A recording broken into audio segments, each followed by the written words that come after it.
Ready, team? Let's all do it on the count of 3, 2, 1. Okay, just one person, but that was nice. Welcome to the Resource Podcast team, where we've got our first live event with all of these epic humans who are going to be sharing with you today a little bit about themselves, a little bit about their journey, and a little bit about what has kind of helped them navigate through potentially being one version of themselves, another version of themselves, and then finding themselves where they are now. I'm really excited to bring you here. As I mentioned before, every single person in this room is here because I value what you share. I value the journey that you've been on, and I also value that, I know that somebody listening to this is going to take so much away from what you have to share. So welcome to the Resource Podcast first live event. It's back to grounding and back to kind of base level, where we come back to, having the conversations that matter from woe to go, and from lots of different people from all different walks of life. We've just launched the Resource Podcast, where we're having conversations around all things mental health and wellbeing. And it is my opinion that there's so many things that impact when it comes to mental health. And many of those things are, if I had to put them into like little groups, I believe that the things that impact that, and definitely have been a part of my journey, is speaking about relationships, speaking about finances, amen, speaking about money and finances, or the lack of having those conversations, speaking about things like legal conversations, having conversations around mental health, physical health for men, women, teens, children, and everybody in between, because we know that everybody is so different, right? And really important for us to have those conversations. Also touching on leadership and mindset, because once you get to a point where you're not constricted or you're not struggling so much anymore every day, you get to the point where you want to be a better version of yourself. And then lived experience, and also speaking about healing. And so today I've chosen to speak about mental health and wellbeing. And the people that I've asked to be in this room today are people who've either gone through their own challenges, helped other people through their own challenges, or are in service to others to be able to help break the stigma of mental health, whether that's, working at Lifeline, or whether that is, working in leadership and having those conversations, or, everyone from all walks of life who are here in the audience. And the difference of what we're going to be doing today, team, is the audience aren't just here to watch, the audience are here to input, to contribute, because as we have mentioned, when it comes to a conversation, there's so many different parts that play into it, and so many things that are important to be able to listen to. What resonates with one person might not resonate with the other person, but every single person in this room's story is really impactful. So I'm excited to share and to hear actually what everybody else has to share today. So I've met most of you before, and if you are watching this, you've probably seen the podcast or heard the podcast. So a little bit about myself. I grew up in a household with two parents who suffered with mental illness. I've known from a really early age that it's important for us to have these discussions, because as a kid, I didn't know how to help my parents. And as an adult going into life after that, I don't think I really had the tools to be able to help myself either.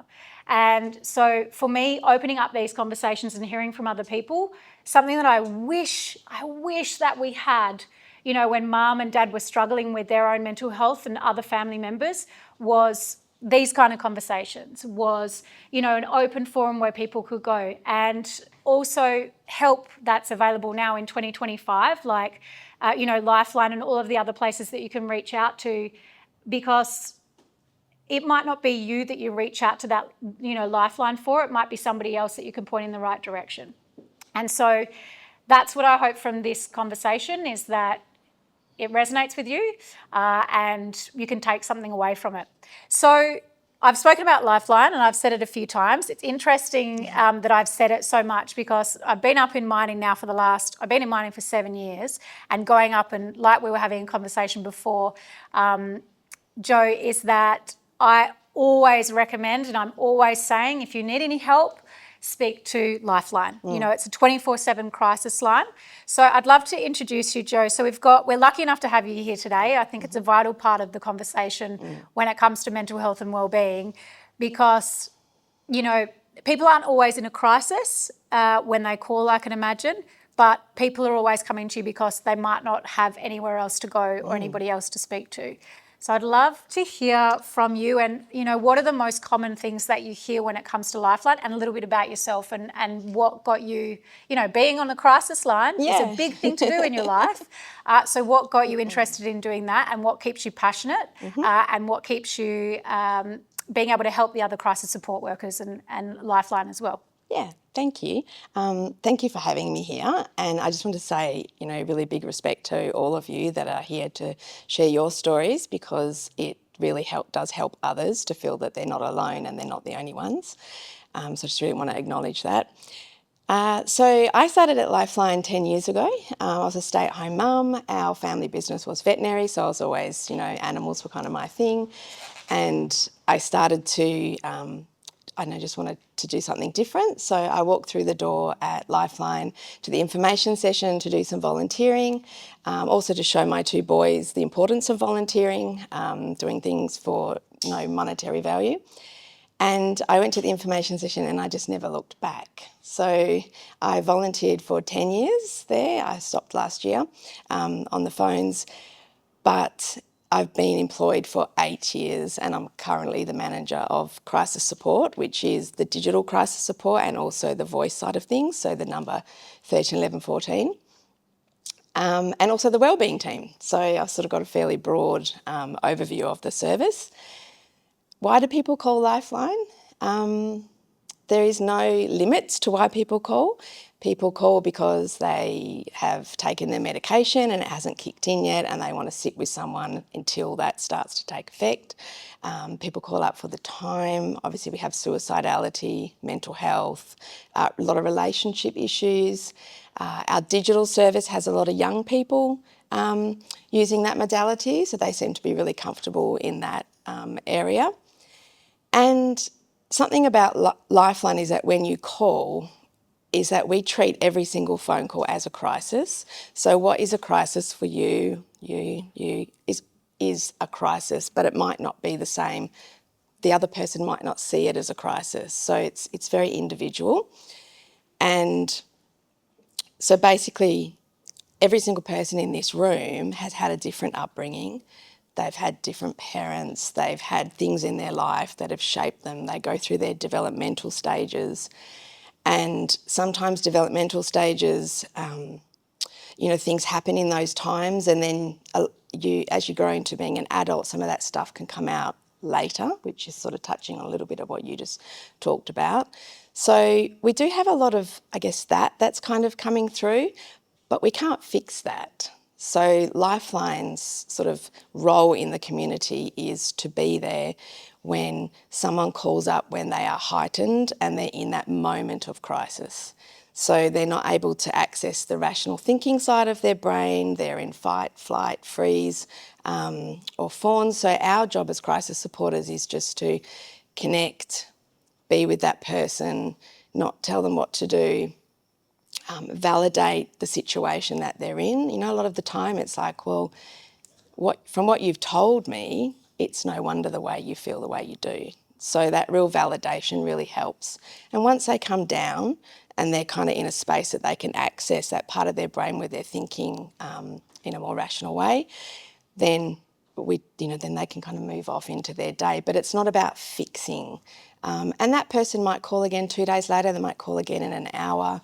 For example, we had one day, because my desk is kind of situated in the phone room, and we had a help seeker that called through about 8 times during the day, and they were wanting to take their life, but we couldn't get a location from them.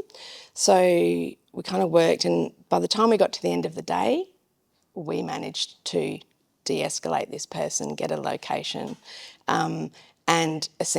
which they gave up themselves voluntarily, and so that is a life saved. And that happens multiple times a day, every single day in the Lifeline call centre. So that's what we do. Yeah. Amazing. Like, I think you definitely have to be passionate about something to be able to give so much. And so thank you for the work that you do, and also for being here and sharing it with us. I have so many questions to ask you. And, you know, like I said, we're going to be having our one-on-one down the track. So it's important for us to talk. But when I spoke to you on the phone and we were talking about what today was, and I acknowledge something that I ended up saying, and something that you reiterated then, was that, you know, nothing is a solution, because I came to you and I said, yep, we're going to do this event, and I want it to be the journey of people who've been, you know, struggled, and then, you know, they've found their way or their light, or they found something that works for them. You know, they've gotten sick of their own shit and they're at the point where they want to make a change, and then I want to talk about the solutions. And you said something, you know, we're never a solution, because there aren't any one solution. No. And you spoke on that really well, and I think that's a really important thing to reiterate with it, because for me, with Lifeline, but also I think it's a human thing to want to look for a solution, for an ending of pain or fear or shame. And I'd love for you to speak into the conversations that you do have with people when they call you for a solution, for wanting it to end forever. We spoke about it the other day, about how your support workers kind of navigate that conversation when people are hoping for all of their problems to be solved by calling a Lifeline. So one of the most important things that our crisis supporters learn is that the help seeker is expert in their own life. So no one knows us better than ourselves.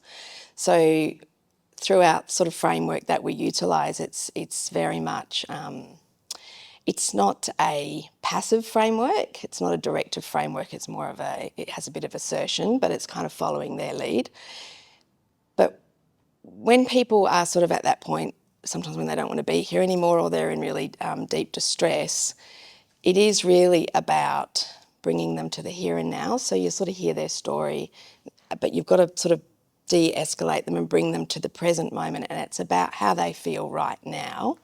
So how is that affecting you today? So we kind of really look at their feelings and talk about those things.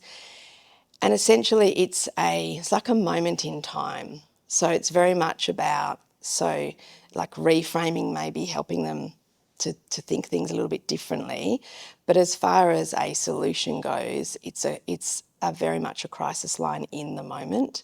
So it might just be, they might still be crying when we end the call. They might still be, they might be laughing, or they might still be angry. We get a lot of people that are very angry calling through, which usually means there's hurt behind that somewhere. But it's still okay to end the interaction, because as long as the main distress is relieved, and obviously if there's any suicidality or risk, we put safe plans in place for them. Lifeline is often a part of that. If they need to call back in an hour, they can. We'll do the whole thing again with them. And then if they want to do it in a few more hours, we'll do a whole thing again with them. Because it's just a part it's a very small moment in a person's life. So it's really just about relieving that distress, but not fixing them. Mm-hmm. I love that. Again, I've got so many questions, and I know that we could have a conversation for many hours. I think you touched on really well, something that you touched on really well was that not only is it not necessarily a solution, but it's okay as a support worker, or as a caregiver, or as somebody who's helping somebody through a challenge, that you might not leave that person, suicide ideation aside, you might not leave that person where they're, everything's fine, I'm solved, the world is a better place and I'm okay. I resonate with when you say that, because I know that when you've helped other people, when you've helped friends, or maybe you've been trying to console yourself, that you're looking to be 100% before you think you're okay. Yeah. But I think it's a really good thing to talk about, as you touched on. You spoke about bringing yourself into the moment, and, it's fitting that we've got Ian here when we're speaking about bringing ourselves into the moment. And thank you so much, Jo, for that. We're going to hear from you so much. I know there's going to be lots of questions that everybody's going to be speaking on. But, when we speak about being in the moment, Ian, you are definitely somebody, I have a little bit of a laugh, and I'm sure that you, even in the podcast that we launched today, I made it really important to have your little shimmy in there when you're getting ready to kick a goal. And you've spoken about the things that you've found from other coaches, from other players, and from your lifetime as a professional rugby player to bring yourself to the moment. And I know that that resonates with so many people, even inside or outside of sport. Can you touch on a little bit about, yourself, what's gotten you to that point, and how you were able to find that groundedness when you've got so many big things going on and so many things resting on your shoulders? Sure. Good day, everyone. First and foremost, my name's Ian Pryor. I'm a proud husband and father to an amazing wife and two very energetic young kids. I've got a daughter who's 6 going on 16. All parents out there would know what I mean. And a young raging rugrat of a son who's almost turning 4. So my former background is I was a professional athlete for 14 years. Majority of that time was with the Western Force for 11 of those, where I was lucky enough to be captain for a number of those years. And recently transitioned out of professional sport in the middle of last year, so almost coming up to 12 months now, being out of the professional rugby industry and sporting industry as a whole, where I transitioned into a health and safety injury management role with NRW Holdings before jumping on board with Metal Global a few months ago now, who specialise in leadership, resilience and crisis management training and providing solutions to uncommon problems. So that's a bit of my background. In terms of the grounding, one of my main roles in rugby union was kicking this inflated piece of rubber through 2 vertical posts that are sticking in the ground under obviously a little bit of pressure. So something I'd done since I was 5, 6 years old with Dad at the park trying to kick over the gum tree, to now doing it for a living. That's how I was providing for my family. In front of thousands of people, TV audience. We've got spectators who are telling you how good or how bad you are and what you should be doing for a living. And a really high pressure situation where it can have a flow-on effect to your teammates, yourself individually, your contractual status, coaching staff, commercial staff, sponsors, all these myriad of factors. So as you can imagine, a million things running through your mind. And generally in rugby union, for those that don't know, when a team scores a try, you've got 90 seconds for you as the goal kicker to pick up this inflated piece of rubber, walk it back 20 odd metres, put the tee on the ground. You've got to execute the skill in the game. And now within a game, there's a lot of variables. You can be having a great game. You can be having a not so great game. You can be tired. Your heart rate's 200 beats per minute because you've been running around like a headless chook. But it still comes down to executing this one skill that you've done since you were 6 years old. You can make it, like most things in life, you can make it as complicated or as simple as you want. So one of my routines that I developed was around grounding. So everyone here watched Gladiator, I'm assuming, one of the great movies of all time, yep. So picked up the technique off Russell Crowe when he puts the sword in the ground as he enters the arena, picks up a bit of sand and rubs it between his hands. So I thought, oh yeah, that looks pretty cool. I think I might try and do something pretty cool. So stole that from him and would pick up a bit of grass, and after I picked up the ball, put it under my arm and rub it between my hands. And it was a simple tactile thing to try and bring me back into that present moment. It doesn't matter what's happened in the game, what might happen after, all this kind of stuff. It was to bring me back to that moment because I've got 90 seconds to kick this piece of rubber through the poles. From there, I'd start a little bit of box breathing. I'm sure everyone knows about it, sort of 4 seconds in, hold for 4 seconds, because if I did any longer than that when I was tired, I'd probably pass out, and then exhale for 4 seconds. And that would generally bring, we used to wear GPS and heart rate data, my heart rate from 180 to 200 all the way down to sort of 120, 140. And as we know from studies and physiological science around executing fine motor skills, if you're trying to do it, and we've seen all the horror movies where the guy's trying to unlock the lock when the bad guy's chasing him because his heart rate's through the roof, you start losing fine motor control skills. So idea of that was to try and bring the heart rate back down to give myself a greater chance of kicking. And then from there, it was the same process I'd done since I was 6 years old. 4 steps back, 3 steps across, a couple of breaths. And I remember my dad saying, when I was a youngster, like head down, follow through, watch the ball, nice and easy tempo. And, you start as a 6-year-old learning off your dad, and then you become a teenager and a young adult. You're like, oh, Dad doesn't really know what he's talking about.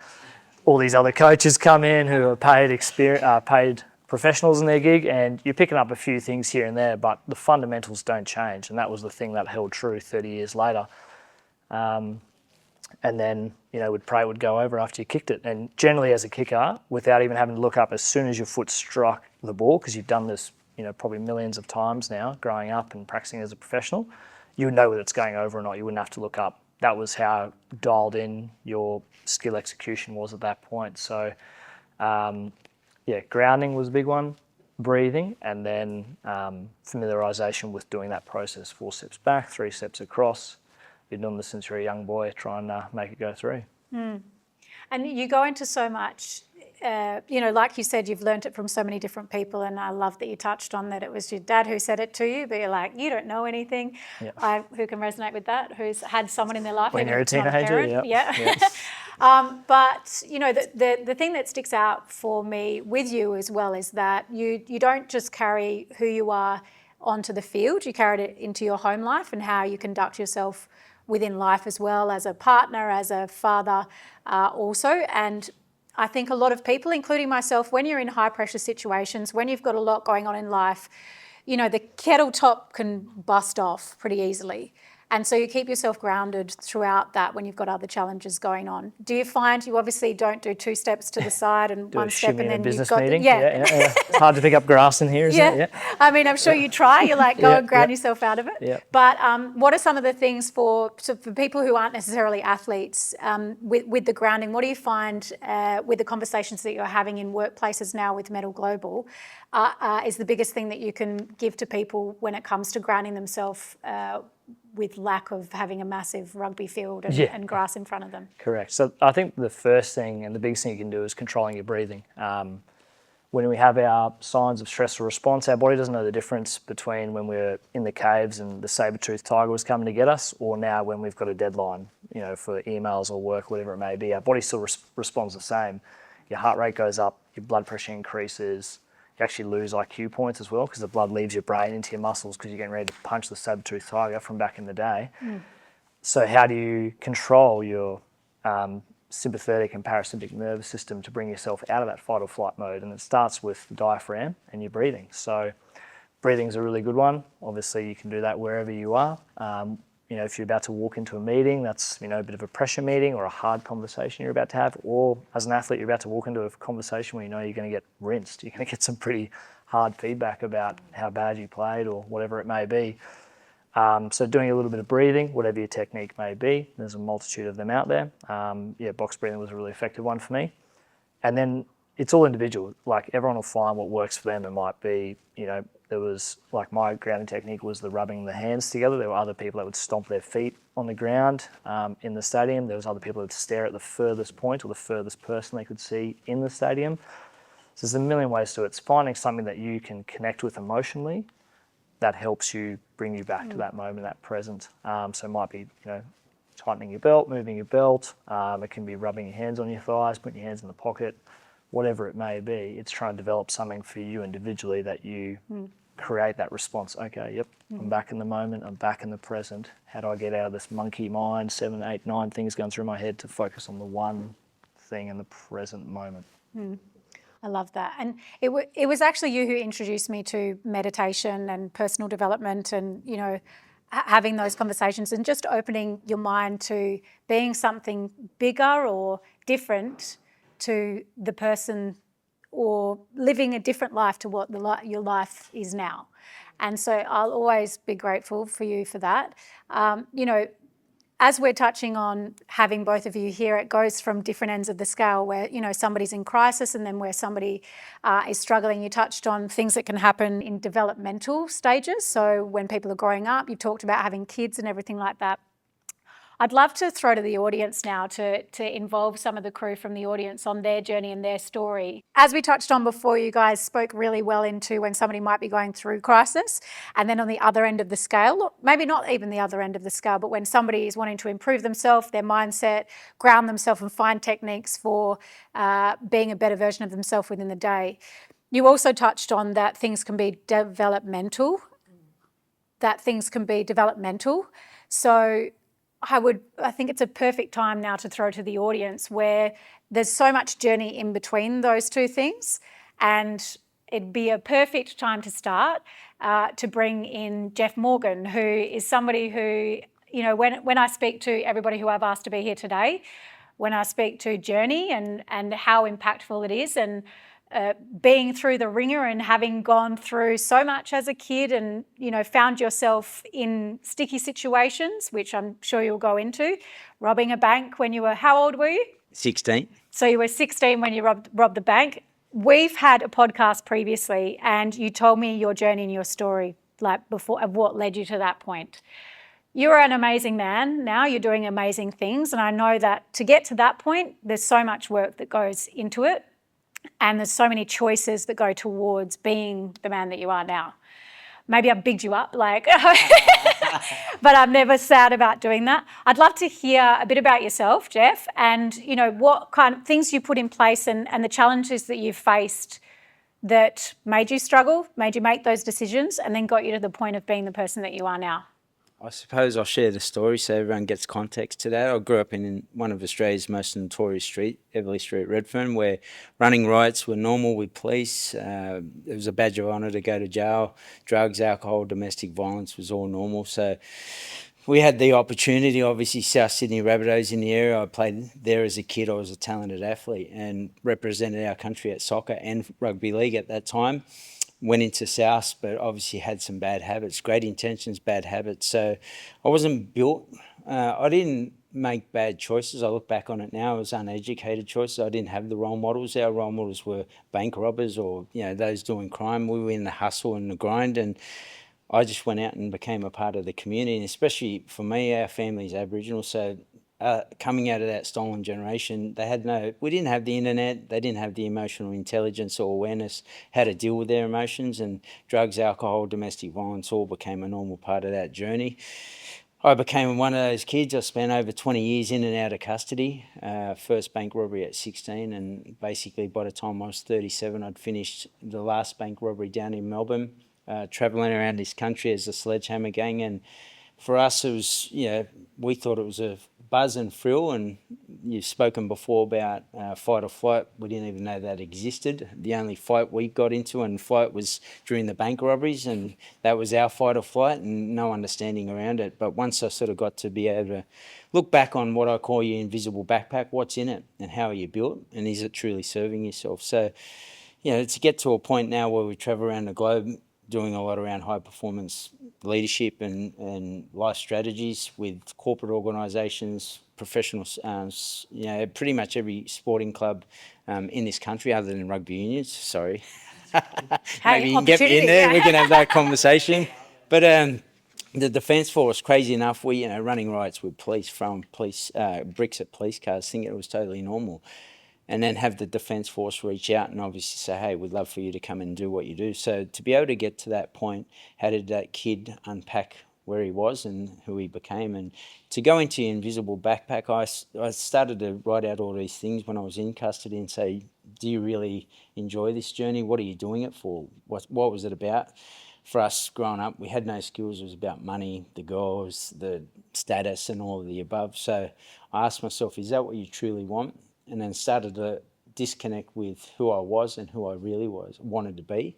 And that was all around the identity of what I built in the background of the validation that everyone gave me, and became very well known as a bank robber and as a money maker in the criminal world all across this country. But to me, it obviously hurt, along that journey. Both parents died whilst I was in custody. Didn't get to say goodbye to them, and I take ownership for the stuff that I've done, but at the same time, I always look back and say, how can I help our country be better at the next opportunity? And if that young kid goes through something, a lot of the kids that I was locked up with have been through abuse themselves, and then we'll run national campaigns on abuse, but then lock the people that have been up and through it themselves in custody. And we felt safer in custody than we did at home. So 12 years of age, I'm on the streets. 37 years of age, I turned that life around, and we travel the globe doing what we do, and I'm proud of the man that we became. Oof. So good. Feel free to clap or and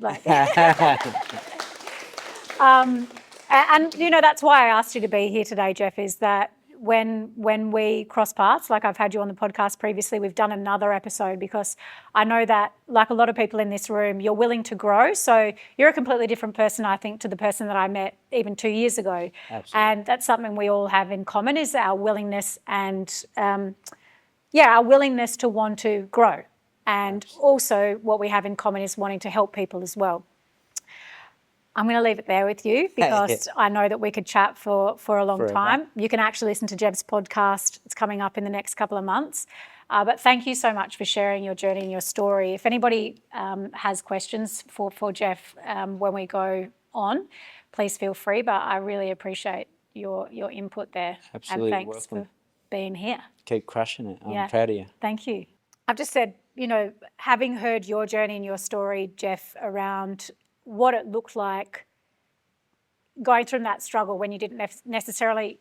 The quote that comes to mind when we're speaking is, you are not necessarily a product of the choices that you made. You're a product of the choices that you were given in some cases. And the ones that you were given, you couldn't do much about. But when you realised that you had choices and you had, full autonomy to be able to do something about it, you made that change as well.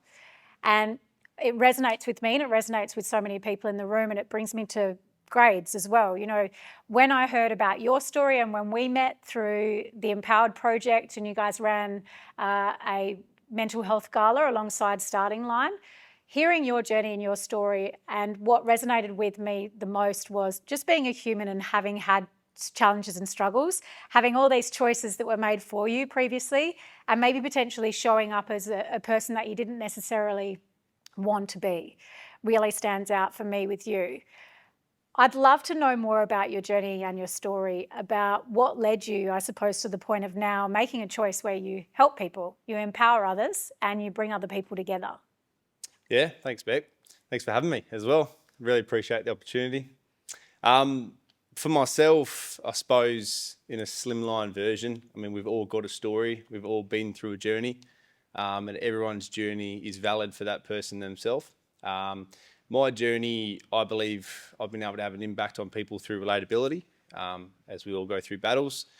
Mine started probably at an early age, around 14. My mum battled a terminal illness where she got told she had 5 years to live. Happy ending, she survived, defied all odds. However, having that news at quite a young age was quite difficult. Along with parents divorcing around that same time, I found myself unable to understand or feel certain emotions that I was going through and not know how to navigate those emotions. So for myself, I resorted to becoming a bit of a bully after being bullied through primary school. I entered high school and became the bully. And this is all just seeking validation, seeking love and safety, because I never received that from my parents. And I had great parents growing up, but unfortunately circumstances that got thrown at my parents made them a little bit vacant in some areas that I really needed them in those times. So I found myself becoming the bully, found myself seeking validation, seeking love, seeking to fit in. So I started to drink at a young age, started to smoke at a young age, cigarettes, weed, and started to kind of go down that road. This did not help my school grades at all. I went to a private school for a while. Eventually they asked me to kindly leave, and I went to a public school, which is way more fun. Grades got even worse, and I found myself exiting that era and starting a trade. And kind of, I did what I was expected to do from what I thought society expected me to do, given my grades, my attitude, my mindset, which was all crap at that time. Lack of guidance and lack of choices that I had made and the people around me. So for myself, this veered on to doing a trade. Then I thought, this is depressing. I'm not getting paid anything. I get treated like crap. This sucks. So I bought a one-way ticket overseas to live in Canada. Although this is an amazing journey, I met a lot of amazing people. I found myself really suppressing a lot of that childhood things that I'd gone through drugs and alcohol. Found myself in quite a low place, and I got a phone call that my mum was going in for a liver transplant. The chances of survival was about 20%. So I was in Canada, quite isolated, suppressing my emotions, and I wasn't there for my mum when I thought she was going to go. That to me was a really hard point, but it wasn't my turning point. I returned home. This is in the middle of COVID. It cost about, I think, $11,000 one way and took me 60 hours. Jesus. It was quite tough, but you do move mountains when someone you love is ill. Like I mentioned, Mum did survive. It's been a hell of a roller coaster for her. And that also had its emotional and mental toll on myself. Having a mum that wasn't vacant because of an illness is really tough. You do need that safety and that love from your mum. But following on, I returned home and got into a toxic relationship. Mentioning all these key points is because these are all learnt behaviours I'd picked up through my earlier years, and also the environments that I'd put myself in. So you find you fall into place with these situations because it's learnt behaviours, and it just happens until you unlearn these behaviours or put yourself into different environments. Now, my ex was a beautiful woman. She had her own battles, like myself, but I did find myself exiting that relationship with certain reasons and finding myself in quite a dark place.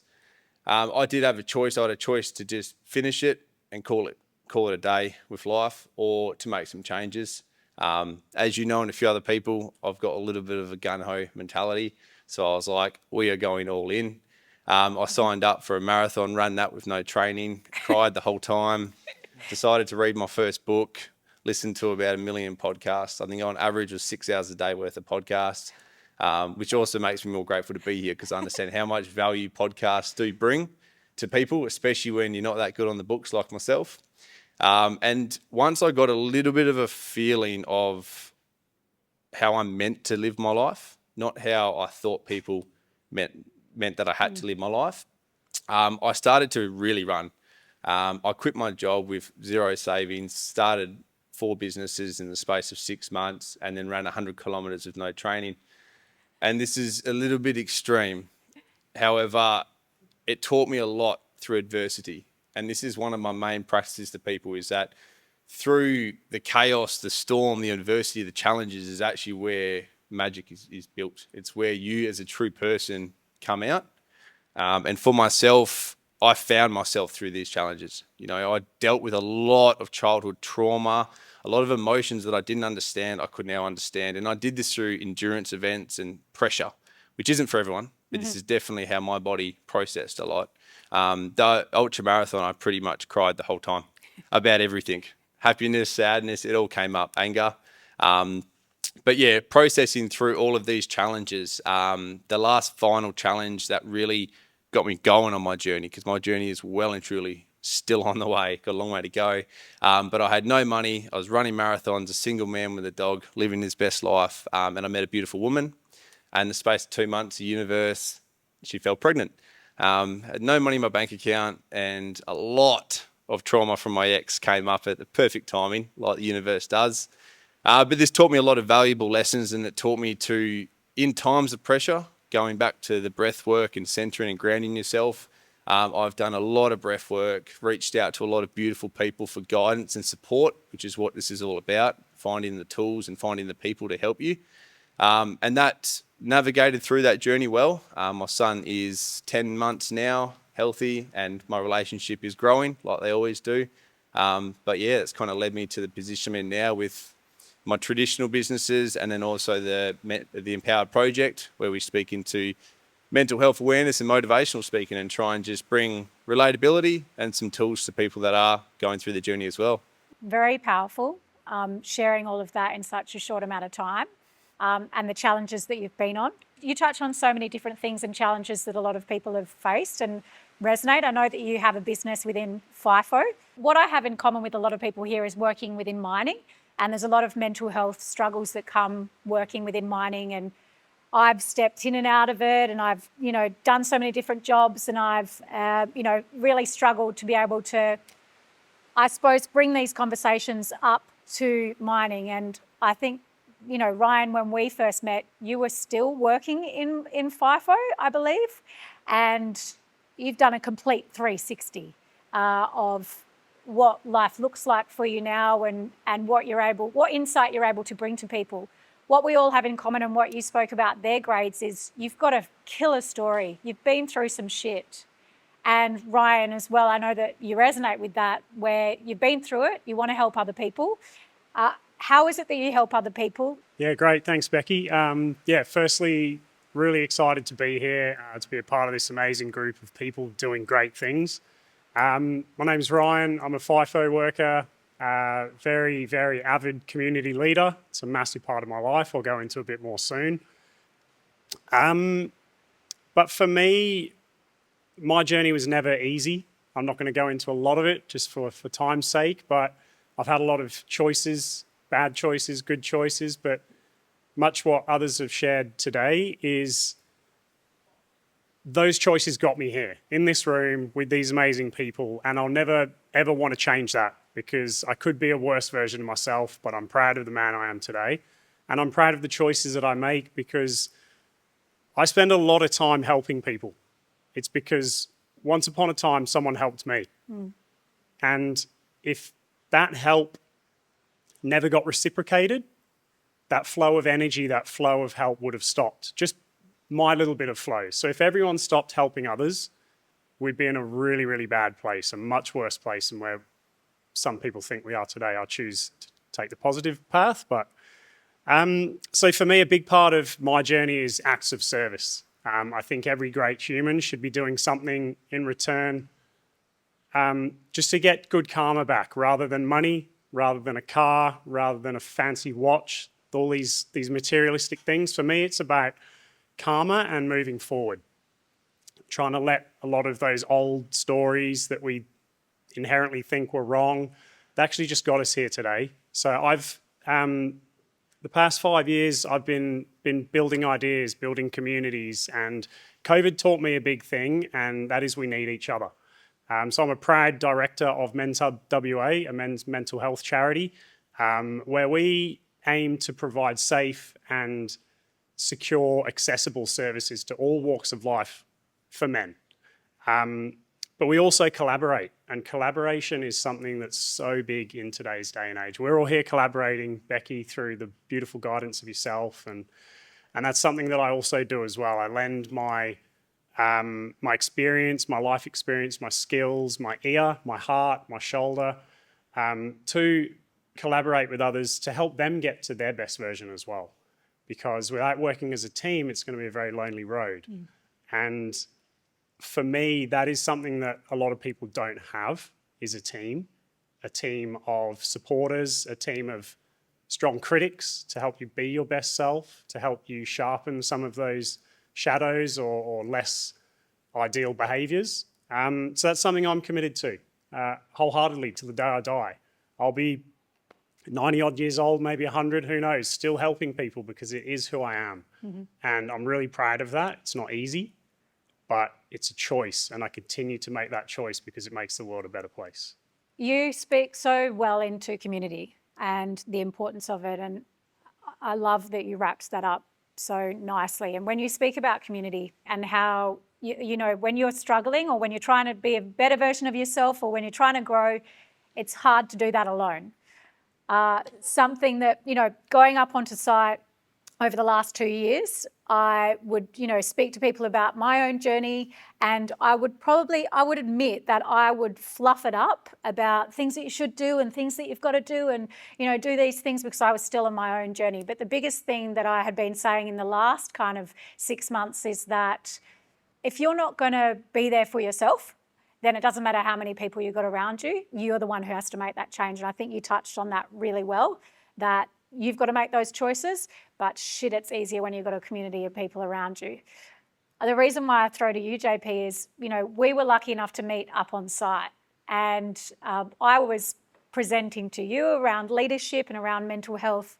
And actually when I asked the group of people of if that resonates and stuff like that, you shared your story, and I was just like nearly in tears. But something that resonates with me when you shared your journey and who you were, and you'll go into a little bit of depth around that if you feel comfortable, was that, you know, who you had by your side when you had gone through the struggles, gone through the journey of being a man that you didn't really necessarily want to show up as, and then making the transition to the guy who you are here today.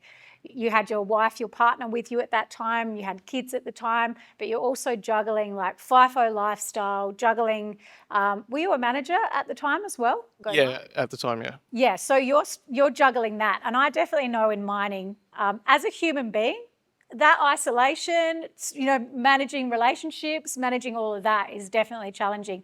Chuck in being a manager in there and chuck in having your own struggles, because nothing stops. They don't go, hey, you're having a shitter of a day, stop production, everything stops. If you need some help, we've just got to get you that help. Because the reality is that keeps the country running, that's got to keep going. The companies can't stop with that happening. So your story was really impactful, and I'm really honoured that you're here today to be able to share it. What you touched on was again, I suppose what it was that got you to the point of making a change, where you were at, and what you also shared was who you had around you and what was the catalyst for being able to make those changes, and then also your own mindset and what you struggled with. Yep. I'd love to hear, a little bit about who you were in those moments and where you can see a change in who you are now. So my name's JP. I'm a FIFO worker. I'm lucky enough to meet Becky in a leadership training course for mental health. And I wasn't expecting to, on the day that we met or doing this leadership course, to share a tiny little bit of my story. Sort of came out of the blue. I don't know, felt like sharing it in the moment. The story is much larger than what I'll tell today. But essentially, a young adult, early on in our marriage, baby, struggling with my own mental health, sort of got trapped in the idea that a man has to take everything on in the relationship or in a partnership. Funny I say partnership, but you take on all the financial responsibilities, anything that sort of was negative around our family, I took on board myself, and I thought that's just how it had to be. And I was working a job I didn't really like. I did permanent night shift for 8 years. Lack of sleep. I put on about 40 kilos. Was real unhappy about how I sort of became. I wouldn't get out of bed. I left my wife to sort of face the world by herself with our child and her family, and sort of, just wasn't there. Wasn't there as a husband, wasn't there as a father. And it got to the point where I thought pretty much everybody in my life would be better without me. I planned out the end of my life, made sure that people would be looked after financially when I was gone, because I could at least do that for them. It got to the point where it was time to do it, and I thought I'd reach out to one last person before. I reached out to a close family member. Essentially, they told me to do it, and I was quite taken aback from it. Obviously, wasn't expecting that sort of answer from who I'd reached out to. And it sort of made me open up, or made me realise maybe I've got to speak to somebody else. And I finally told my wife how I was feeling. And it was only through her love and support and a brand new friendship that I'd made through one of the, my son going through school, meeting another dad there. They brought me out of it. They were there to support me. I got myself physically fit. Lost 34 kilos within a year. Got my kids involved with what I was doing. I started jiu-jitsu. I got them involved in it as well. Through that community was pretty good, but definitely the support of my wife and my new best friend.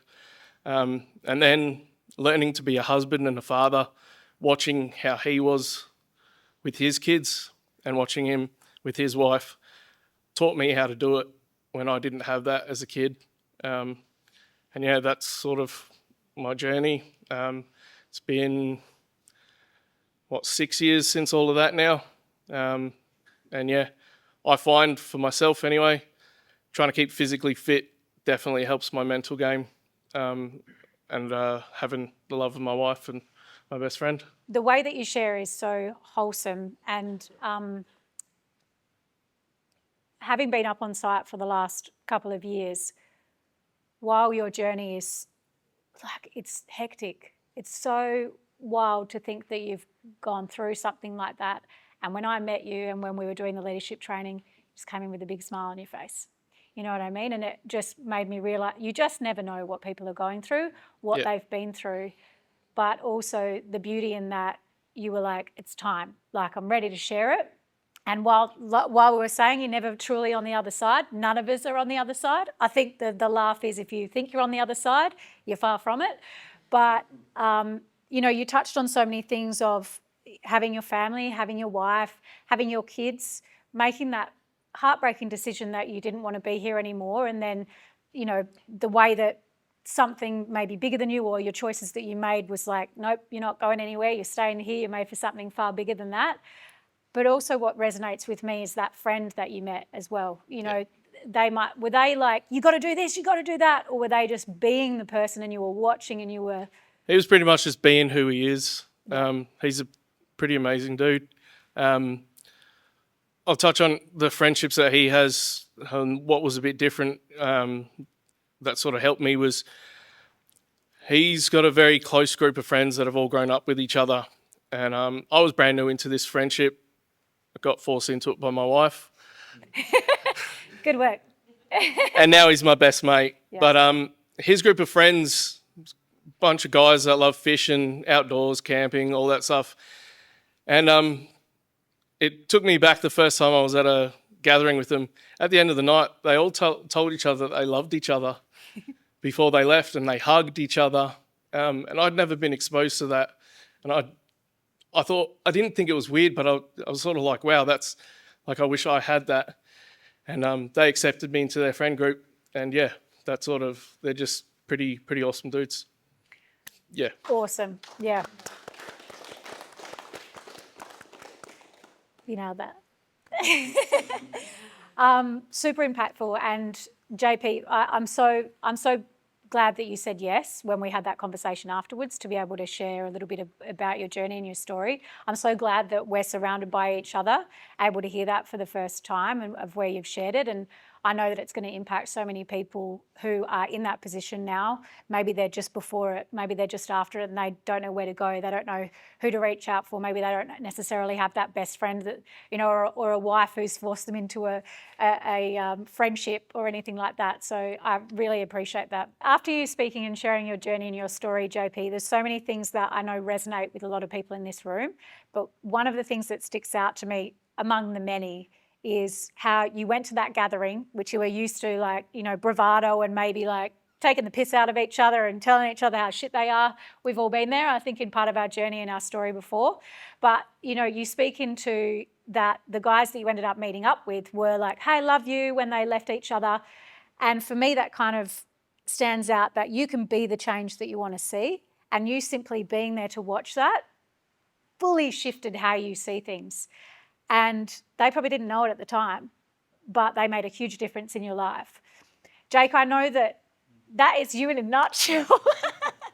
You are a lover brother, you know, like I know that you haven't always necessarily been that way, but in our relationship, we haven't known each other a long time, but you are, you know, so supportive. And I know that for everybody that you're surrounded by, everybody that you work with, whether it's a friendship, you've got the gym Be More Fitness. Every single person who comes into that gym becomes family. Can you speak into what JP touched on around being that man and how you got to be that? I know that it wasn't all the time. You've clearly tatted up.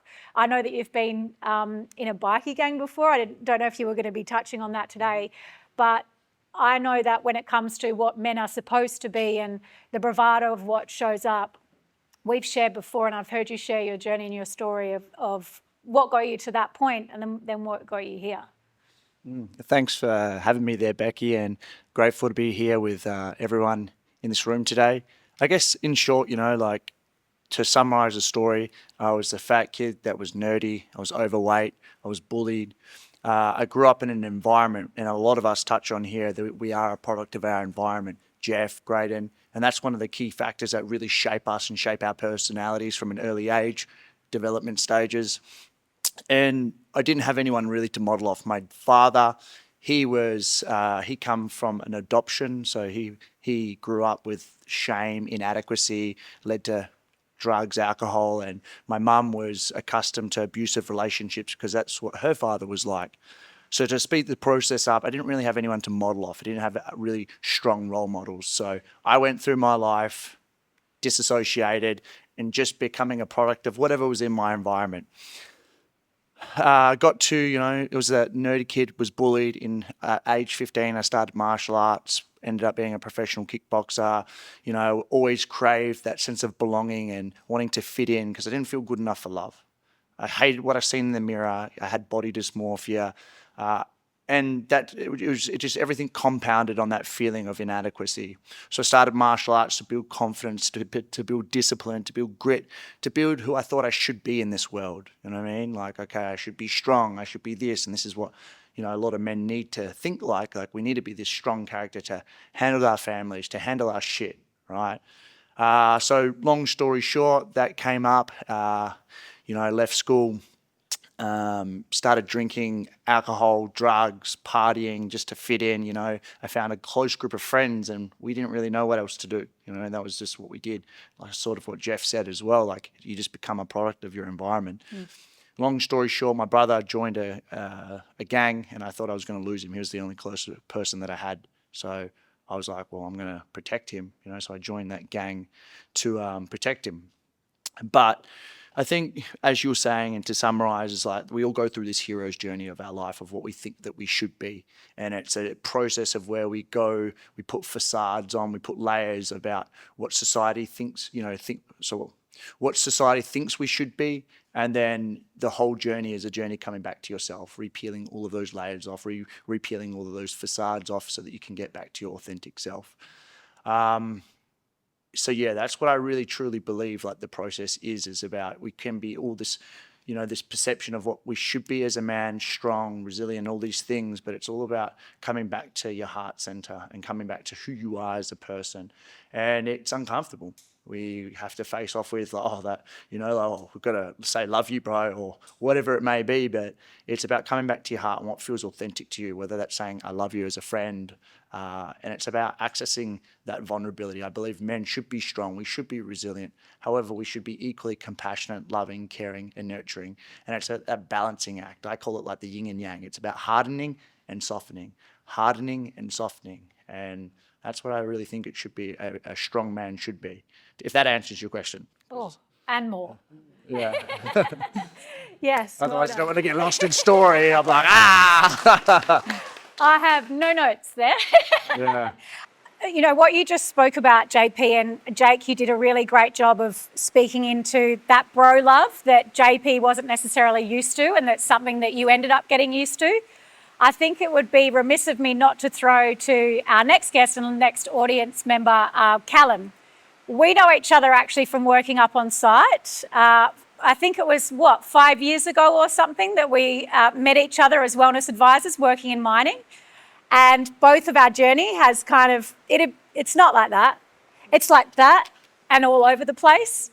And it comes with a lot of realizations and a lot of growth as human beings. And we've had a conversation recently around, being in the world as a man, being in the world as a woman, being in the world as, trying to show up in a job that you've got, in trying to show up in relationships, and how hard that can be when you're a human, but also being in mining and FIFO.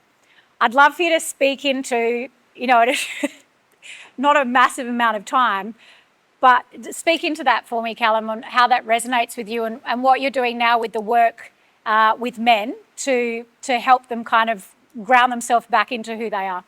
Yeah, thank you. It's an honour to be here. What a ride. I guess the passion that I've got to help other men has been birthed from me not having a father growing up and figuring out what masculinity is, how to be a man in a world that's telling me who to be, what a man is. It's quite distorted and confusing.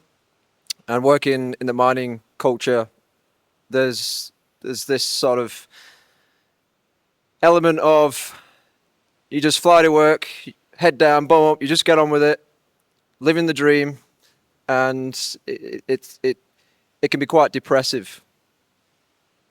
And as a health and wellness coach advocating for holistic health, I think vulnerability is a real key to change and taking that first step, reaching out to a friend. And I look back on my journey, and the most pivotal moments for me, the most shifting moments has been when I've reached out to someone, Jake being one of those actually, when we did a bit of work together, and breaking through that resistance, because I think there's a bit of stigma around we need to stop telling men to be vulnerable, or it's weak to show emotions, it's weak to speak. And I think that it's about breaking that stigma, especially in the mining culture as well, where men don't really speak about their problems or their feelings, just keep it all in, toughen up, get on with it. You know, you're providing for your family. But it can be depressive. Again, it's very isolating. And the opposite to isolation is connection. And my duty here is to bring men together and break through that resistance to not be the lone wolf and to not isolate and lean in. And that it takes courage to ask for help and to admit, you know, the first step of the 12-step recovery program in AA is to acknowledge and admit that I need some help. And that, to me anyway, is brave and courageous. And I think that's what we need more of in society is men that can be radically self-honest and connect with other men as well, that we can remove the masks, the armor, drop the shields, and that's ultimately how we bridge to connection and healing and health. When you're working in these environments and you show up as who you are, like we were speaking with JP and a lot of people who've shared and probably are going to share around being that person to other people, how challenging, I suppose, do you find it? It is a really challenging environment to be in sometimes because you have that isolation, you're away from friends and family, you don't necessarily show up as the person that you want to be. How do you ground yourself? I know that I had techniques when I was up there. I think I meditated 3 times a day just to bring myself back to being myself. What is just, something short that you do to keep yourself kind of going when you're up at work and also when you're coming back? Moving my body, 100%. Moving my body. I've built a community of men called the Human Allegiance on the premise that it's all about moving the body. And by moving the body, we're also shifting our mental state as well. So for me, when I take myself out for a run, I get so much clarity and stress just dissolves in an instant. So yeah, that would be, for me, that's helped me the most is exercise and moving my body. Whatever that is, push-ups, running, lifting weights, just got to move and shift the energy. You spoke so well there, Callum, about the importance of connection, and somebody that kind of springs to mind and who I've randomly invited here today is we've got Erin Bell from Co-Connect, and it's work that I've done with Erin where it's a connection app, safety and connection app, so that you can help other people, so help on site for people to know what's happening on site, so that if there's alerts on site, people are aware of it. And it's creating that connection, because often, whether you're in mining or whether you're not, we all seem so disconnected, like Cal was saying and a lot of us were saying. Can you speak into connection and why you have put your whole life and soul and body and mind into, for the last how many years, Erin? 5 years building this app and relentlessly wanting to make a change in the mining industry. Can you speak into connection and the importance of it, and then your journey in that? So I guess on my background, it's HR, health and safety, emergency in mining. A big part of getting into that was the fact that I genuinely like people. I know lots of people think otherwise about HR, but no, people enthusiast right here. Because you spend most of your life at work, so you deserve to be happy. And, a lot of people set their entire personality and life's achievement based around their jobs and their work. And I always feel really sad for people when they say they're at work not to make friends, when I think some of the best friends I've made have been at work and work-related things. Like I met you at a networking event and then you're on a trip with my small children. Wondering, how did I get here? I'm okay. We're okay. We're okay. Nonetheless, so I guess with Co-Connect, a big part of that I found is as we're advancing from a digital into a digital world, unfortunately, most of our workers, especially frontline, are getting digitally excluded and getting left behind because most don't have access to computers, especially contractors. I'm sure for a lot of you on site, who can say that they check the computer at work or get emails? No one. Oh, no one, but you're a manager, so you know what's going on. So I guess that's a big part of it. It's the fact that from day one, we have people going into a job. They do one induction. They're somehow expected to memorise everything from that induction, even though we know people only remember 7 to 9 things in their short-term memory, and so they're probably not going to remember the things that you want them to remember. They're getting everything wrong from day one. Not intentionally, but just because they haven't got that access. They're walking around lost in the dark in a village, not knowing where they are. They get, especially again, if you're a contractor, sport and social events are organised on, over email. So again, you've got people that have not much option apart from going to the bar or sitting in their room alone. And if the comms suck, then they're probably not going to be able to call home much. So yeah, they're really flying up, and we're really isolating people in the very makeup of that job. And if they're an equipment operator, again, they're on their own all day as well. So it's in that very much that makeup piece. So I guess what we've really tried to do is, again, have that one place where everyone can access information. It's digitally inclusive. It's built for the non-techs. But yeah, it is such a vital part with, people being able to access job opportunities, being able to join in on sport and social events, running clubs, and actually be able to access mental health resources and contacts and things because, unfortunately things get rolled out, but again, they get rolled out over a computer or spoken about once and then they can't see it again. So yeah, that's really what we're trying to do to make everything accessible for everyone that needs it. When I speak about connection, there's a lot of people that come to mind in this room, but you are definitely, your app is called Camp Connect and you are master connector. Erin, being in the industry, it can be really cutthroat. It can feel like people are chucking each other under the bus. Everybody's trying to get one up on someone or try to steal their job, or doesn't just happen in mining, but it happens all over the place. And Erin, you are even though you're surrounded by that all the time, you are far from that. You are just opportunities to people. Here, you need this job. Let me help you with this. And your generosity in that industry is amazing. So Ben, you're a photographer. But one of the things that really sticks out with me about you is similar to Erin and a lot of the people that have spoken and are going to speak is right now, you're not a product of the environment that you're in predominantly. You're up at work where it can be isolating. You can be, sitting in those struggles and things like that. You've got a journey, you've got a story, you've been through grief, unfortunately, losing your brother and having to navigate that and also having to show up as a worker up on site. But something that you've done is put that grief and sadness into something that you love, which is photography. There's so much there when it comes to speaking about Ben and who Ben is. You're a connector, you're a creative, and you're you show up in the world how you wish others would show up. Can you speak into your experiences and how you just have this beautiful smile on your face in every room that you come into and you just light it up? You touched on it briefly. One morning I'd flown up to work and unfortunately I received a phone call with the news that my brother took his life, which then started the journey of the process of coming to terms with that and coming to acceptance. So I see myself as quite jovial and lighthearted, and now I'm suddenly faced with a situation where I'm going to have to go through a full journey and explore what it is to lose someone that you love. So, and part of that journey for me was taking some time out, but also seeking some help. To me, it makes sense if you've done an injury, you'd go see a physio. So for me, I was like, I need to explore this. I need to get it out of my system and help me navigate this. And one other tool that I used was photography. I love photography, being in nature, capturing it.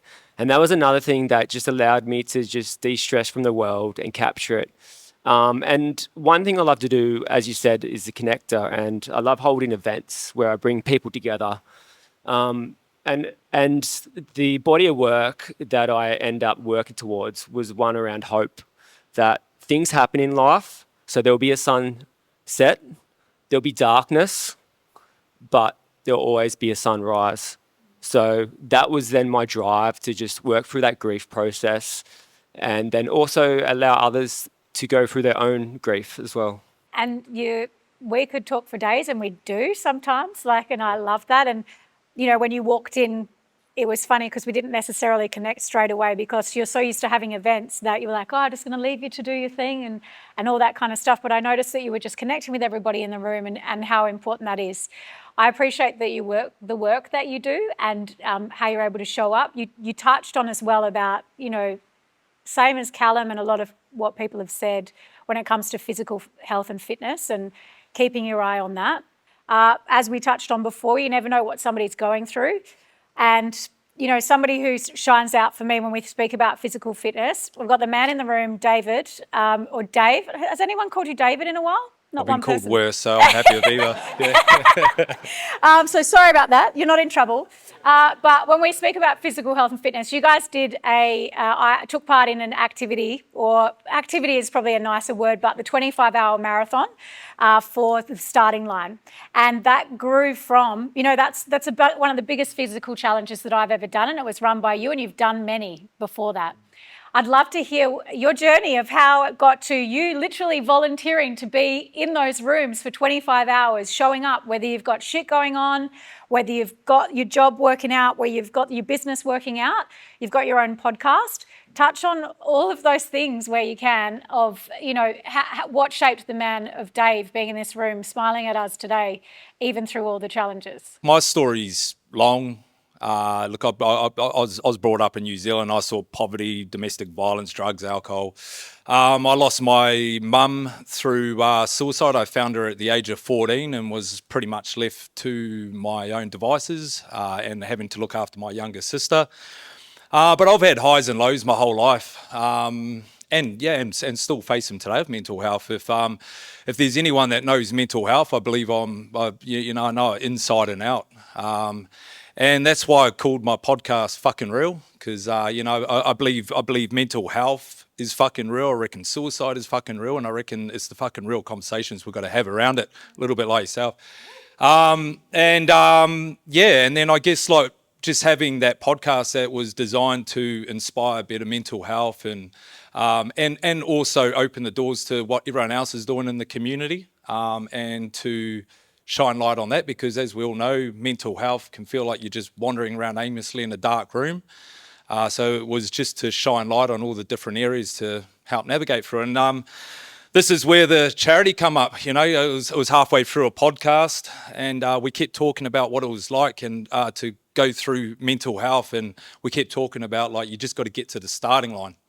And it came up in a few different conversations. Actually, Jake and Graydon were on the same podcast, and on the podcast, I said, you know what? I'm going to go and start a charity called The Starting Line. So it's recorded. And that was just over a year ago. And a part of that charity was to run 25-hour, marathons within the gym. We set up a circuit. And we find some crazy people who I can convince to do it alongside me. Because from me, it just resembles mental health, and yeah, I've done heaps of them, and every time I feel like closing the doors and I'll never do one again because it's fucking real. But we all talk about connection and community, and one of the biggest things to navigate mental health is community, and what gets you through that 25 hours is the people there, like Becky, when you were there doing dances and having your personality there, when it felt like you're in the trenches, you'd come along and with your big smile, and next minute you're right and you're back on the track again. And so that's me in a nutshell. It all just stems from my upbringing. And I don't know if it's out of choice what I do. It's more that I've just got a big heart and I understand mental health and I just want to help people. So something that sticks out for my journey with you, and what brings me into our next guest that I'm going to ask is, you started the starting line, and something that you guys do is you go out onto the street and literally with some of the money that you take on board, you give it to somebody who needs it, like right there and then. I do it all the time. I mean, I was doing it before the charity, but now that I can do it with other people's donations, makes it a little bit more easier. But, just to give you an example, last week there's this young couple.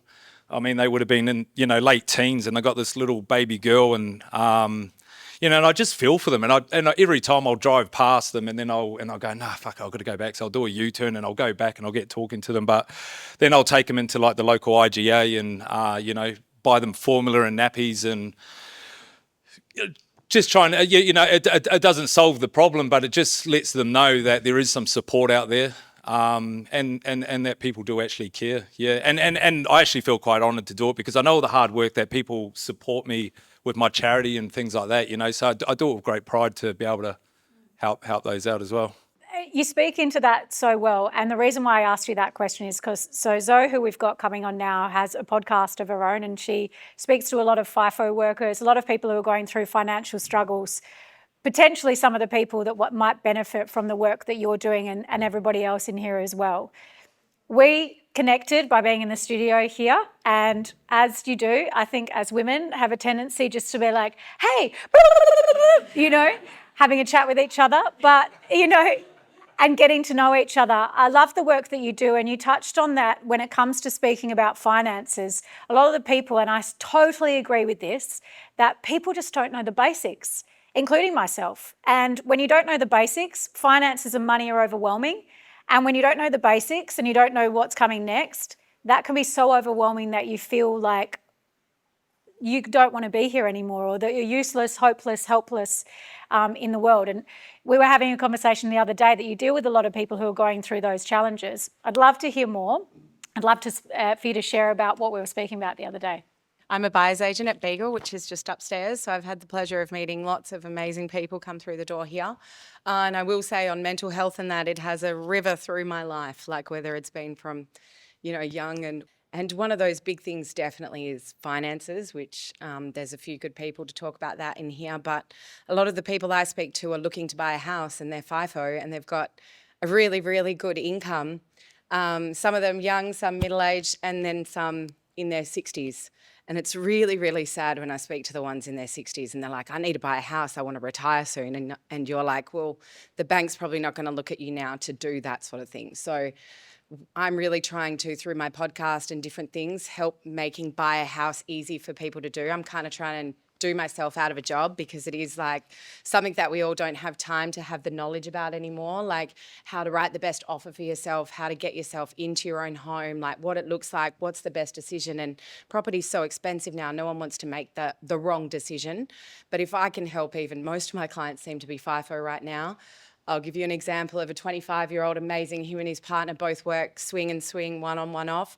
They've saved already 40 grand in a year for their deposit. They're doing amazing. We just bought their first house 2 weeks ago. It settles next week, which is amazing. Then I've got the guys in their 40s, mostly guys, as you all know, and those guys there, not any savings, and they're in their 40s, and they obviously want to buy a house because now rent's going up, they can't find a property. And I'm like, how long have you been doing this? And they're like, 20 years. And I'm like, where's all the money gone? Like, what are we talking about? So with those guys, I've actually been more of a partner, I guess, like in helping them save for the property. Like, so we'll put them on a strategy and be like, all right, 6 months, in 6 months you can save and get yourself into your own home. Then you can rent out rooms to people that you work with and create that environment yourself. Yeah, so like we just work through the whole thing and take out all of the guesswork around it. And I just hope that I don't have any more people in their 60s come to me and be like, I can't help you to get a house now, and your super's not going to get you into a home. So that's what we don't want to see. So that's what I want to keep helping people to get to that point so that I don't see anybody like that. Zoe touched on so many important things there that I know yourself as like you're not a money coach. You are something completely different. When you were speaking about it, you put money coach because I think it helps other people understand what it is that you do, but it's helping understand the energetics of finances and the feelings that come from what is in your life when it comes to finances. I've worked with you before, I'm working with you now, because for me, it's like the thermometer kept on going back to 0, or I'd get to 5 grand and it'd go back to 5 grand. I'd get to 10 and it'd go back to 5. I'd get to 15 and go back to, and I know that you help people with that. What Dave spoke about, what Zoe spoke about with the struggles that people are going through, it's all mental health, how you feel about certain things and the story that you have around money. Can you speak into the work that you do and how you got into doing what you do? Gosh, and the most 5 common kind of minutes. theme of, of what you hear from people? Yeah, look, I was born into a lower to middle class family, so my whole childhood and adolescence it all revolved around money. The lack of the stress, my parents divorced, it was fucked up. I knew more about child support than like anyone at my school, any of the teachers. It was just really messy. I developed a belief that I was not good enough. No matter what happened, no matter what I did, I constantly seeked validation just to feel good enough. And one of the big things I was seeking is I need more money, because if I have more money, I will be happy, because my parents didn't have money and they weren't happy, and it caused all these problems. So I did the thing where you go to uni. I got a few degrees because, more degrees, more money. Doesn't work that way. And couldn't actually get a job. And I became an entrepreneur, and I knew I always wanted to work for myself. And I had my own business where I was working online, selling products, and I made my first $100,000 for the year at 25. And I'm 34 now. So almost 10 years ago, 100 grand, should be living the dream, right? Maxed out credit cards, no savings. It was residual income. So if I took time off, I still got paid. And I hit this point where I was like, why is it not enough? It's just not enough. Like, when is it ever going to be good enough? And I was surrounded with personal development in the industry I was in anyway. And I finally decided to pay for coaching and to get help. Finally decided I was good enough to pay for coaching. And it's like I went into the cocoon and I did the work on myself, and I realized the reason I wasn't feeling good enough is because I didn't love who I was, and I was constantly seeking it. And that's what reflected in my finances. And coming out the other side, I learned about wealth principles, how to manage your money using universal law and energetics, so not budgeting. Budgeting does not work. I rewrote the core beliefs I had about money that I developed as a child from my parents, so I could start thinking and acting and behaving as a wealthy person. And look, the other side of it is I live a very wealthy life in comparison. We saved 6 figures really, really quickly. And I never worry about money. My husband and I never fight. We used to want to kill each other. We would fight like cats and dogs. I was repeating my parents' past, or my past, sorry. And it was in that moment that I always knew I wanted to teach this stuff.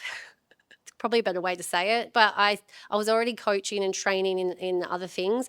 And that's kind of how I developed what I do, to start helping predominantly women, because they come to me first, and to help them take their power back, actually believe that they are good enough. Because I wanted to share that when you don't feel like there's enough money, it's just a reflection of how good you feel about yourself. So if you don't feel good enough, that just reflects in your bank account. So you could earn $1 million, but if that still doesn't feel enough, it's because you don't feel like you're enough. So the work that I really do, even though I help you manage your money really well, my clients save over 100 grand in very short periods of time to get themselves set up. They're healing their relationship with money and within themselves. Really, I'm helping you love yourself entirely and not seek it externally, because at the end of the day, your self-worth does come from within. No, 100%. I think you nailed it. I'm going to throw to Rose after, but I'm still going to chat with you. Oh, sorry. No, sorry. You grab it. Yeah. You touched on so many different things, and I think it wrapped up the conversation really well around what everybody said about how you feel about yourself. And one of those things is how it reflects in your bank account. One of the things that when I went to a retreat and you were speaking there, you said that, and it applies to a lot of things. As a kid, you're born as this beautiful light. And then over time, you just get all of this shit put onto it and the light no longer shines. Paper mache, exactly. And so that resonated with me. And so for me, working with you and doing this work, whether it's with finances or anything else, that's one of the things that when I was doing the work with you that stuck out for me. So thank you for the input. Again, we're going to have to do a whole bloody podcast because there's so much to go into there. But when we speak about finances, when we speak about, relationships, and actually, when we speak about love and family, and when we speak about joy, and when we speak about how we feel about ourselves and self-worth and love, I think about Rose Oates. And Rose, you show up in the world so authentically. And, you know, you're in a FIFO relationship with Craig, who I think the world loves as well, because we get to see him as a part of your journey. You've got the 4 kids and Craig's son as well. And the way that you show up with the actual challenges that are in the world is just like really no other person I know. And I'd love for you to touch on, when it comes to self-worth, what Kim was speaking about before, what we've all kind of touched on, the importance of self-worth and why are you so authentic? Like, what makes you want to make that help with other people? Because I know that you don't have to, and you've just got this fire in your belly to help others. Show us who Rose is a little. Honestly, that used to make me feel incredibly awkward. It kind of still did. So, but what I was taught by my beautiful grandmother was to just say thank you. And I think that when we get those awkward moments where we don't think we deserve a compliment, we don't know how to take it, is like, I hope you can take this away, is just to say thank you and own it. Authenticity to me. I think I didn't grow up with it. I grew up immigrant family, Italian background, hard workers, proud people. Do work hard, but don't show emotion. Don't tell people your weaknesses. No one wants to hear your problems, because if you tell people about your problems, that is weakness. And obviously, I took that on board, and I thought that's how to be strong, and that's how to help other people. And I think for me, I've had, unfortunately, some abuse in my background and a hard background. It's too hard to sum up in this short time. But what ended up happening with me is I struggled a lot within my own body and with body acceptance and confidence. And for me, I think that body confidence and acceptance is massive. And if we think that it doesn't affect every aspect of our lives, I would say you're wrong, because it shows up in your relationships, in your career, in your sex life, in the way that you present to your family and your friends. And I actually learnt a lot of that through becoming a mother. I'm a mother of 4 daughters, and I had no confidence in myself and my body. And it probably started at the age of 9. Probably I hated my body through the way that I'd been treated, like with some abuse, and I'd been sexually assaulted in the past. And from that stemmed, I didn't know how to love myself. And then I was hiding it, because you don't talk to people about your problems. And after having my girls, I realised that motherhood can be lonely. And then I'd already hated my body for most of my teens and my 20s. And all of a sudden, I'm here with 2 girls at the time, and I actually just got sick of my own shit. I genuinely was sick and tired of feeling like this, and I thought, how am I going to show them how to be in this world? Not only that, is how am I setting the example? And if I'm hiding all my feelings, if I'm hiding all these emotions, then I'm not being authentic to myself. I'm not showing up as the best person, the best partner, the best friend. And so I started showing up online. I started showing up. I found that trauma didn't make me stronger, it made me funnier. And I find that all of you guys must be incredibly hilarious, because you know, that's also, I find that quite healing. I find humour quite healing, and I like to talk about very hard topics, but in a fun, humorous way. Like you would with your girlfriends or your guy mates, you can have a laugh about it.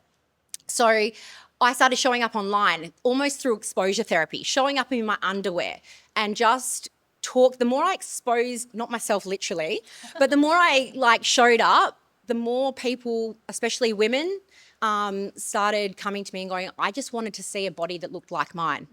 I just wanted to know that I wasn't alone. I just didn't realise what a body looked like after having children. My wiggles and my jiggles and my lumps and my scars, I'm not a filter. I don't want to see myself through a filter. I don't want my kids to think that's normal. And we are surrounded by social media. We're the first generation of parents that are parenting kids with social media. And that is fucking hard, because we didn't grow up with it.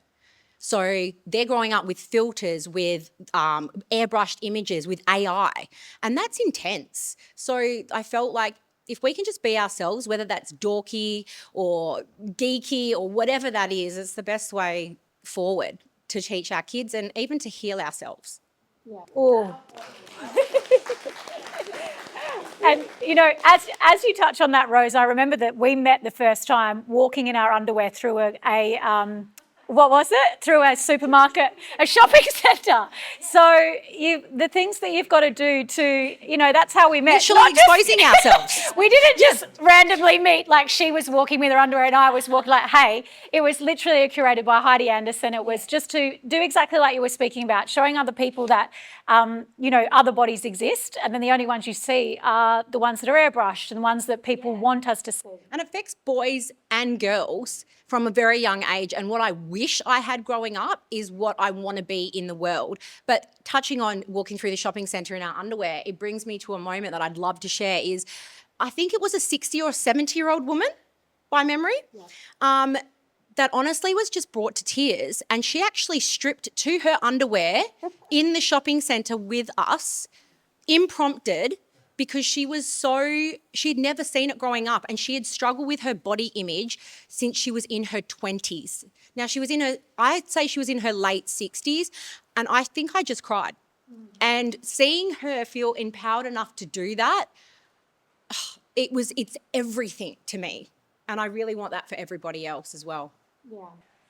That was a really powerful moment. And it's funny when we speak about all of those things that kind of connect us and what have brought us together. I don't think I ever anticipated I'd meet somebody who'd stayed in my life so long for that reason.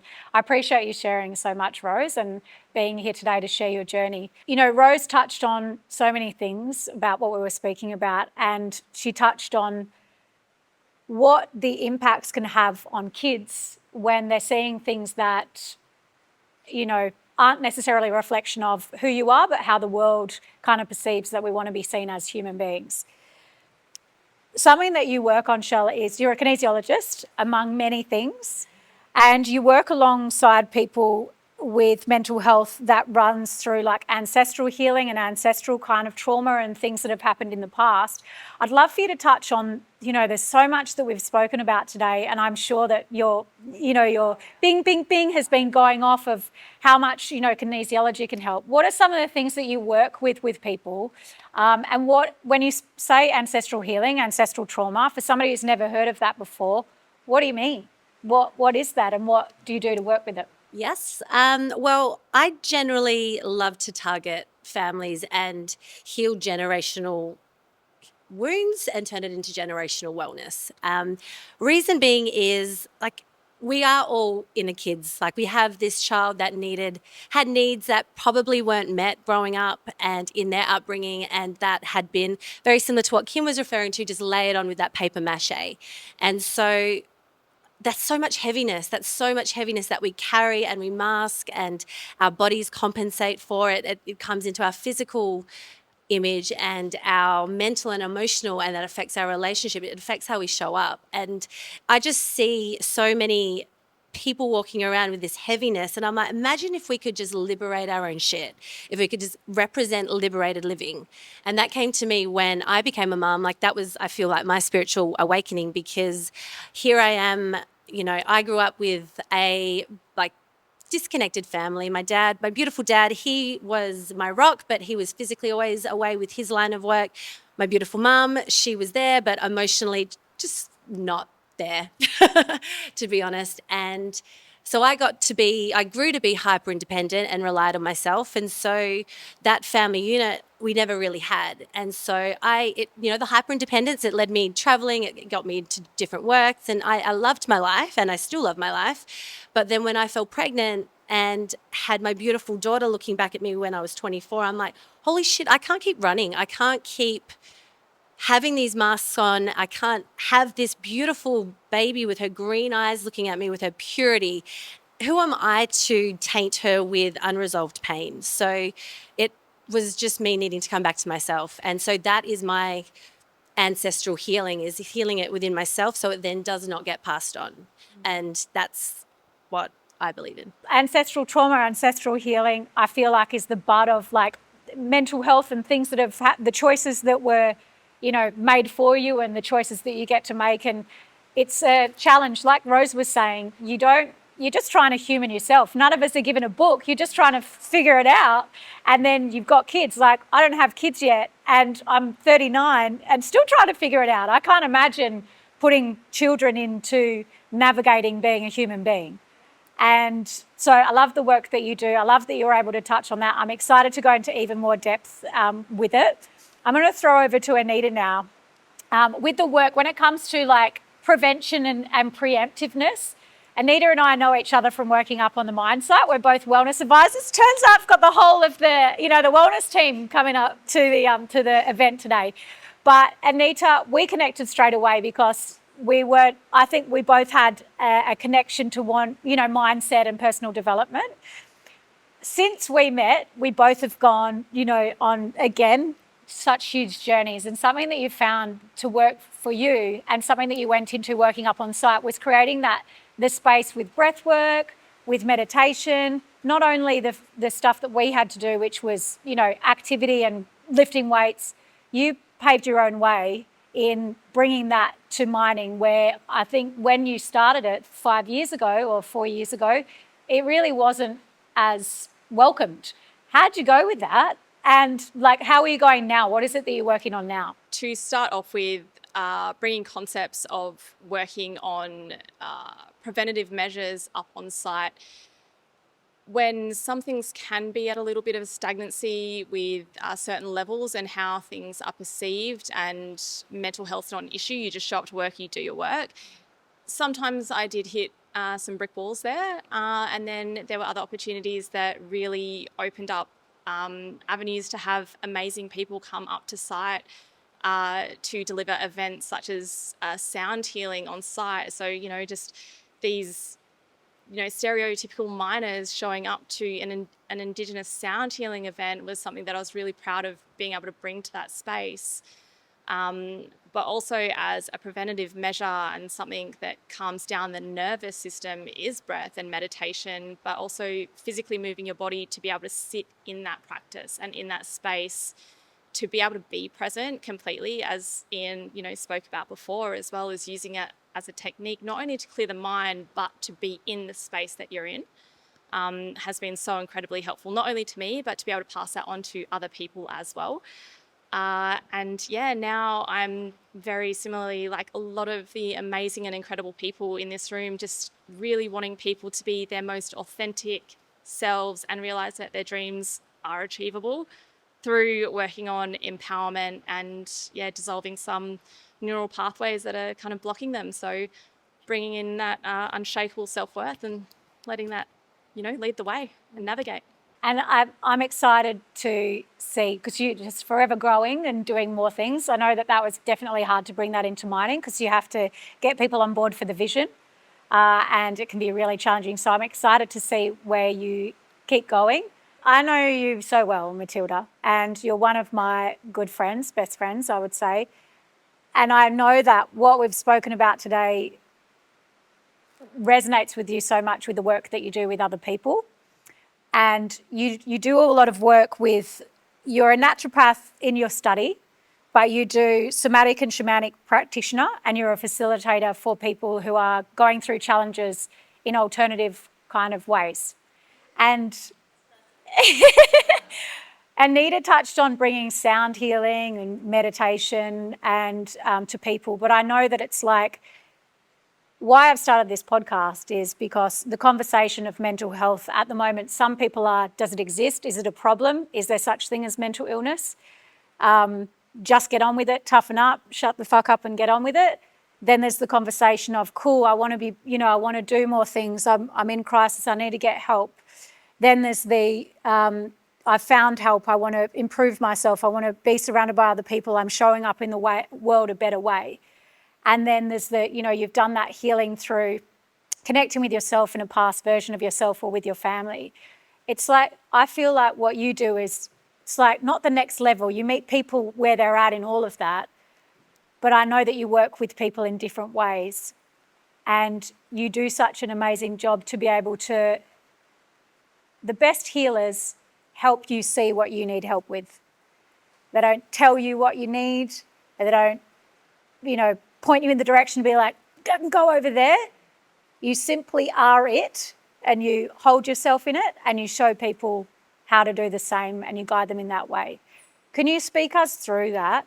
I know we don't have heaps of time, and you could speak on it for days, but you're also studying at the moment, doing a thesis. Firstly, thank you. I have really been honoured to listen to everyone's stories. It really gives me hope for humanity.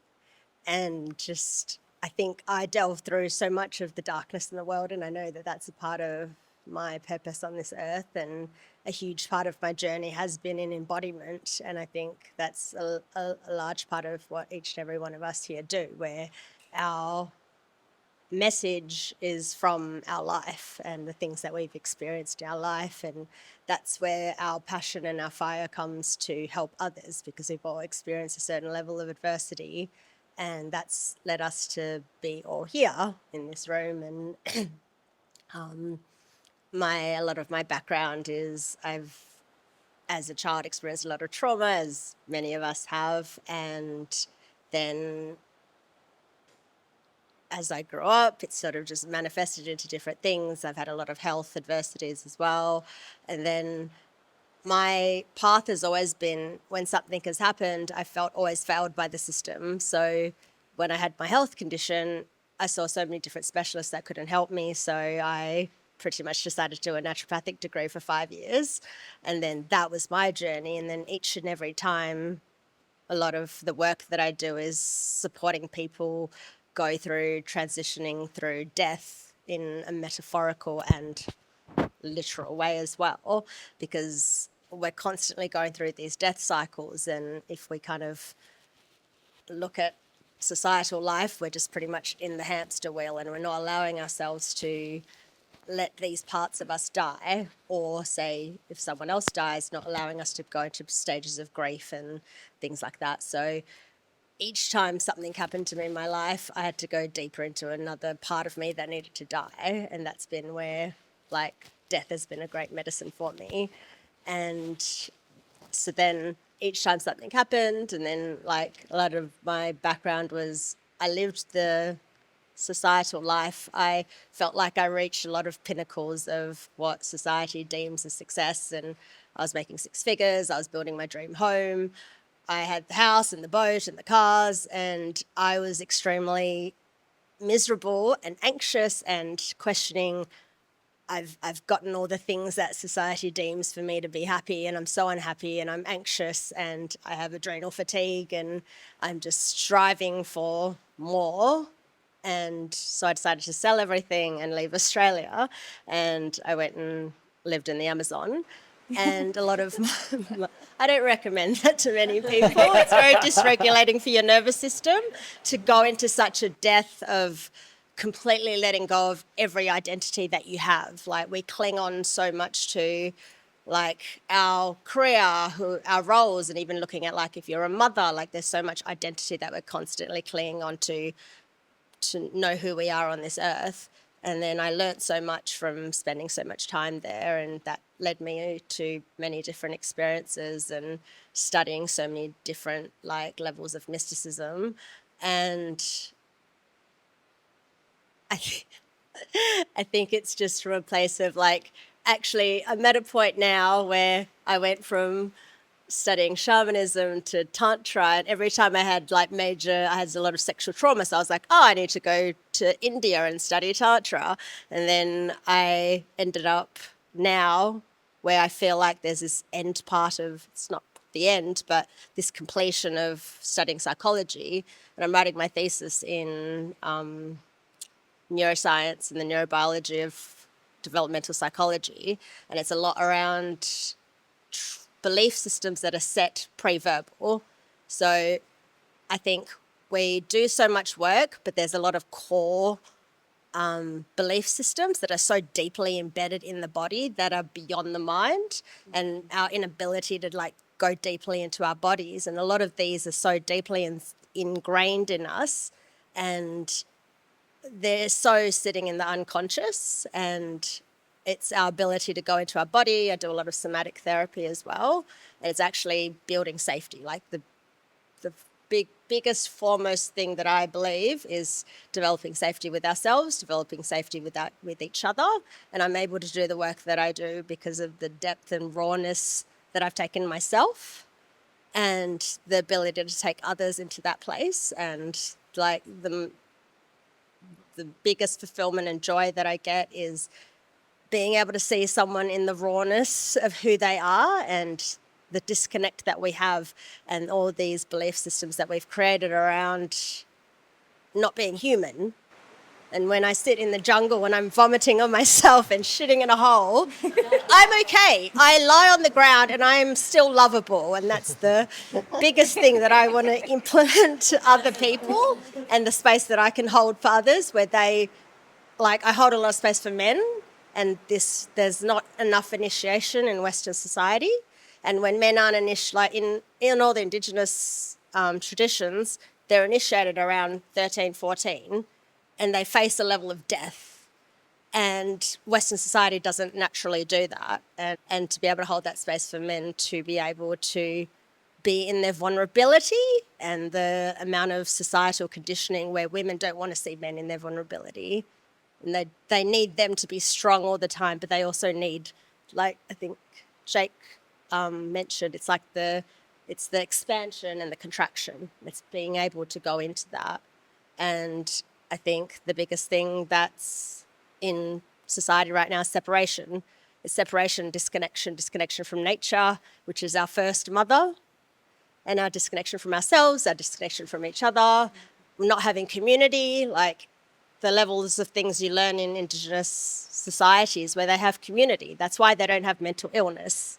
Even when you go to Asian societies where elderly are taken in, where here we don't respect our elders anymore, we don't seek the wisdom from the elders, and they're left to die in nursing homes, and it's like heartbreaking because we've lost connection to all of that. And I don't know, this is what I'm going to talk about, but yeah, and I think coming back to the core of like what you touched on as well in ancestral healing, like we can do all the work, but if you're not going to the core and you're not going inside to where it comes from, then you're forever going to just be putting out spot fires. So, yeah, thank you.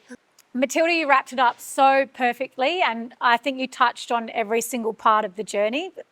I now see why everybody was in this room. I trust it was something far bigger than me, because I feel like I just went through a journey of my own shit. You know what I mean?